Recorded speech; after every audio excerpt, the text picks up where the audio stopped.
back to my channel, and if you are new, hi, my name is Maya. So I do want to say that I did post this video already, but the lighting was super duper bad in it and it was all over the place because I was just so flustered and everything. And I was trying to upload a video on time for you guys, just with everything happening, and I did not really edit it very well, so I decided to film it again for you guys. So you might notice that I'm filming in somewhat of a different area than I normally do, and that is because my bed is soaking, well, not really soaking wet, but it is damp and not put together. My room is still a disaster, which I will explain to you guys. Everything going on. So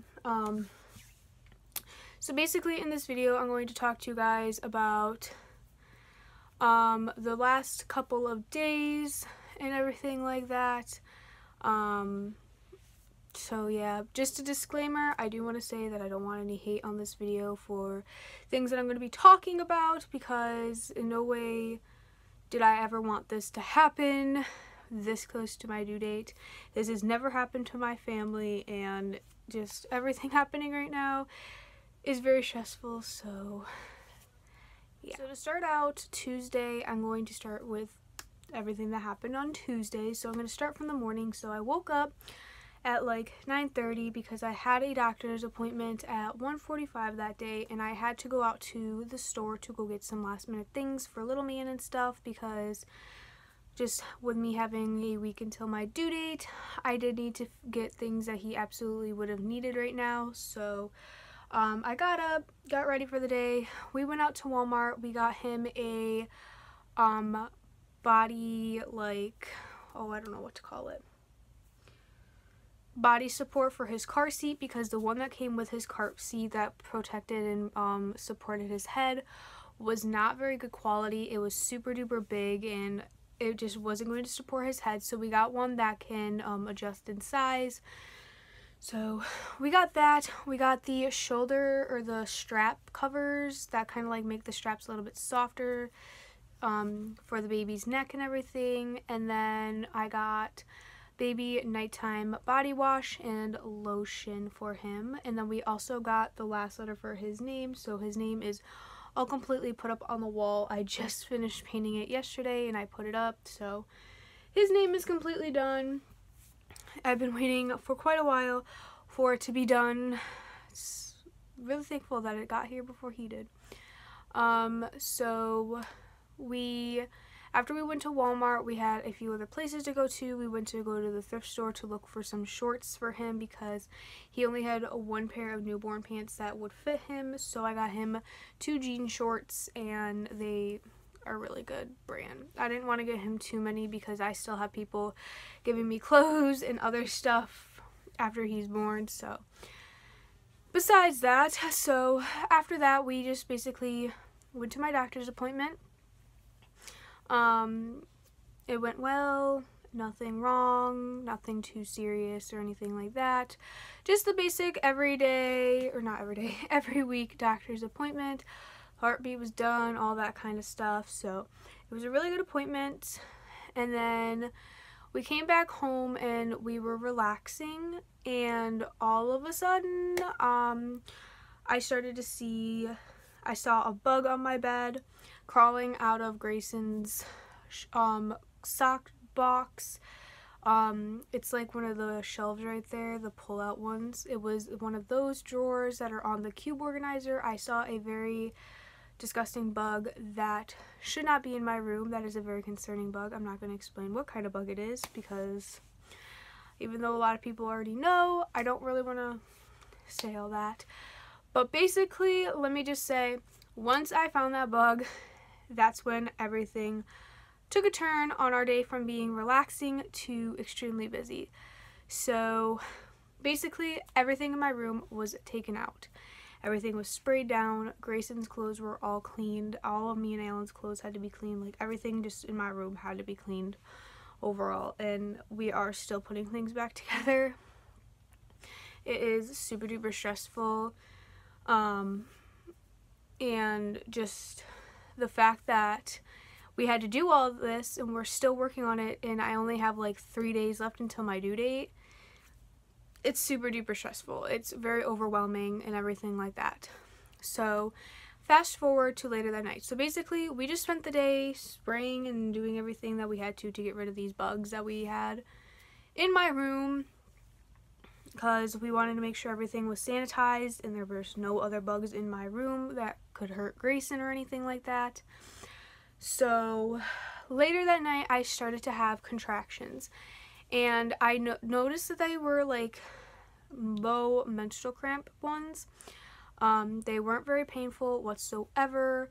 They were just kind of there, and I noticed them very lightly. But as the night went on, they did get progressively stronger. I did notice them more, and it started to become very uncomfortable to walk around and to bend over. And at this point, I wasn't really tracking them at all throughout this entire thing. I just kind of knew in the back of my mind when they did get stronger that they were consistent, because I just constantly had that pain of like feeling like I was having contractions nonstop constantly, but they were being spaced out. It was just my body that was sore after that.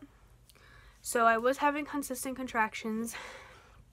And let me tell you, when this all started to happen, this is probably when me and Aylin got the most stressed out, because Grayson's car seat was not dry from being sprayed. His diaper bag wasn't dry. Our hospital bag wasn't dry. Like, nothing was dry. Grayson's clothes were in the dryer. His blankets were in the wash. Me and Aylin had no clothes that we were allowed to wear.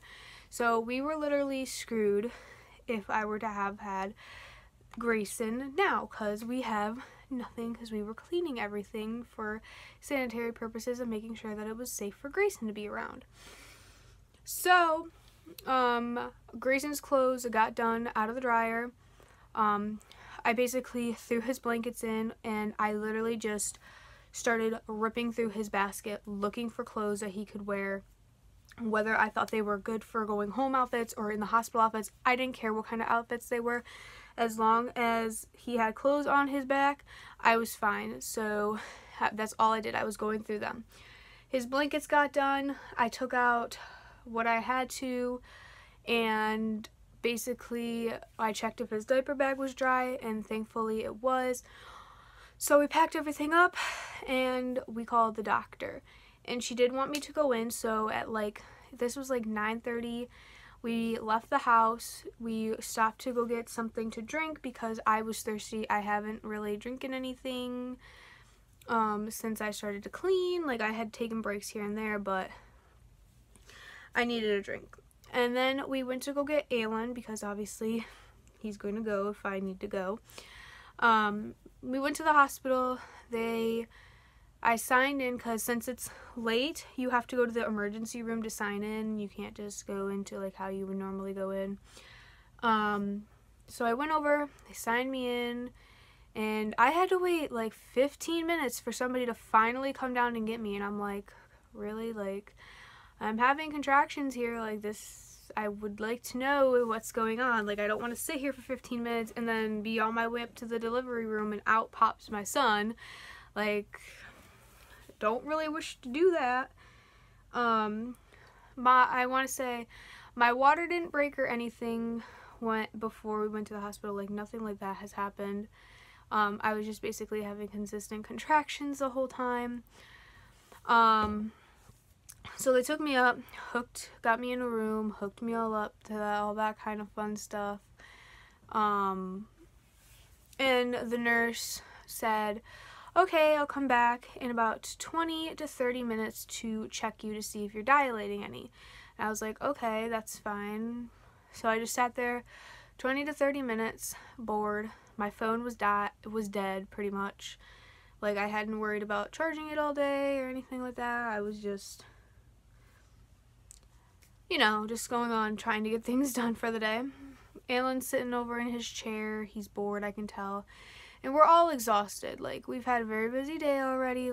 It's something we did not want to deal with that night, is sitting in the hospital to see if I was going to have Grayson soon. So basically 20 to 30 minutes later, she came back in and she unhooked me from everything. I had to pee because I'm pregnant. Every 5 minutes I gotta pee. And then she checked me, and let me tell you guys, this nurse was not gentle with checking me whatsoever. I wanted to punch her in the throat because it wasn't the fact that she was like pushing hard to try to see if my cervix was dilating or anything. It was the fact that I have very sensitive skin. No matter where on my body, my skin is very, very sensitive. So the rubber glove was rubbing really, really hard up against my skin, and it hurt. That was the only thing that was really hurting me really bad, was the fact that the rubber glove was rubbing on my skin super duper roughly. And I told her that it was rubbing, and so she like was going rougher, and I'm like, I yelled at her. I was like, ow, that fucking hurts. Like, you need to be more gentle because it hurts. Like, the rubber is hurting me. And she goes, oh, it looks like you're not dilating or anything. We're going to keep you hooked up for another 20 to 30 minutes to make sure he's all right and everything. And I'm like, okay. Like, I'm frustrated. I'm frustrated, obviously, because I came in to not be dilating and everything like that. And I'm like, okay, whatever. So we're sitting there, and 20 to 30 minutes go by. She doesn't come in. I'm like, okay, maybe she's just busy with somebody else or everything like that. She'll come in soon. An hour now passes. Still doesn't come in. Alan comes over to my bed, and he's like sitting down, giggling and helping me feel better, because he knew that I was like nervous and anxious and stressed out already. Sorry, I'm trying to move my camera. There we go. Because he knew that I was already stressed out enough, and he was just trying to help me relax a little bit more, because obviously my nerves kicked in with knowing that everything at home was all a disaster. Having him is just gonna be so much more worse right now than anything else. So he was just trying to help me calm down, which he did. It was really, really helpful to have him there. It was funny. He was making fun of what the heart monitor sounded like. He was like saying, oh, it sounds like the Pac-Man game, and he kept pulling up like the sound of the Pac-Man game, and it was funny. So another hour pretty much passes by, and both me and Alan are so tired. My mom's asleep in the chair. We're getting cranky because we just want to go home, go to bed. Obviously, I'm not going to be able to sleep in a hospital. My ribs were hurting so bad because of how they had me laying. Like, how I can only lay a very specific way, because if I lay a specific way, my ribs are pushed right up against him, and they start to get very sore, so it hurts really badly.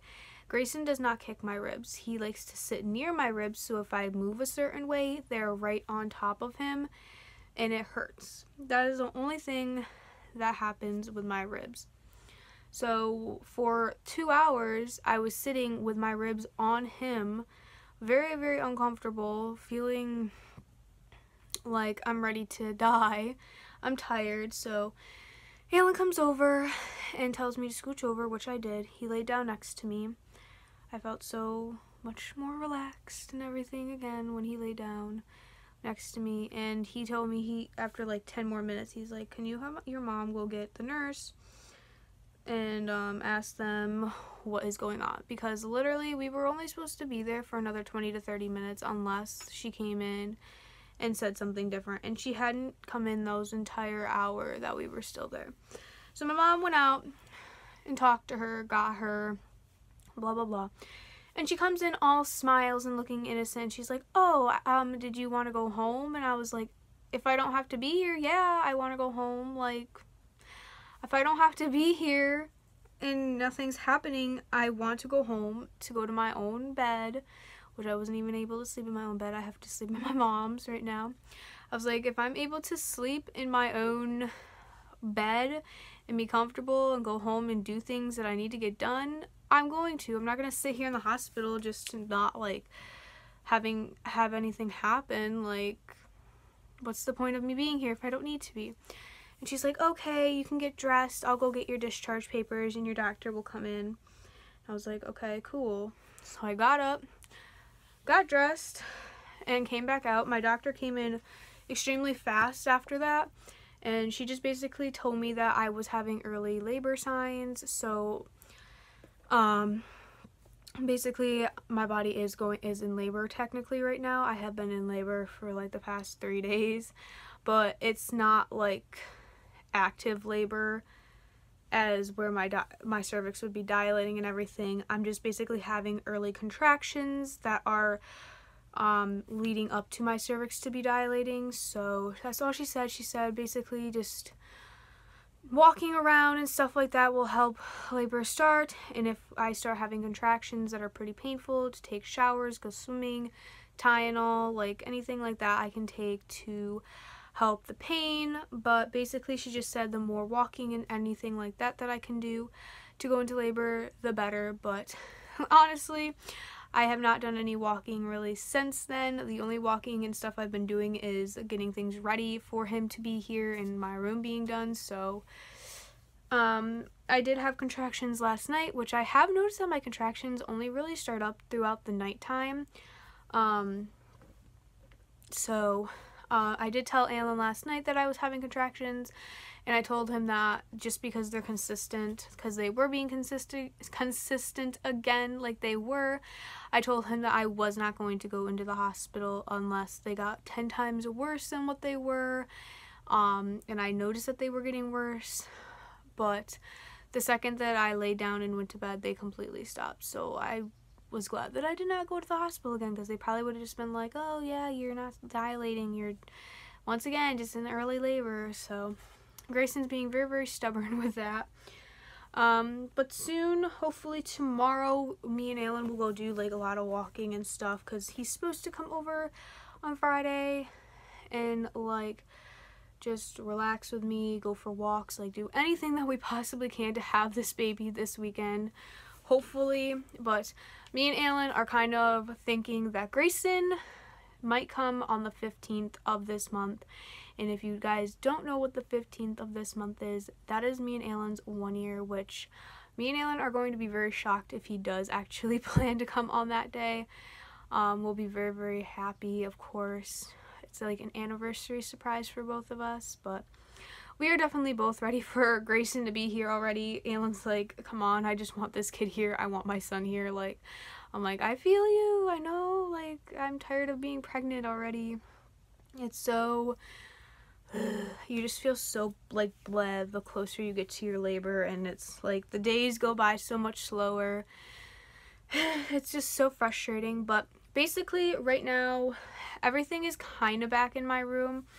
All of his clothes are done, like everything like that is done. Me and Alan have clothes, our hospital bag, his diaper bag are all packed and ready for when I do go into actual labor. But the only things that we don't really have set up right now is my bed and Grayson's crib, but of course they can be set up when we come back home if I were to go into labor at any point today before my bed is dry. So basically we're just on a waiting game right now, and we're just like finishing some last minute things with my room to make sure it's all good for the baby.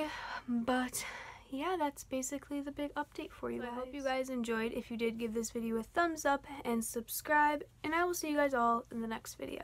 Bye guys.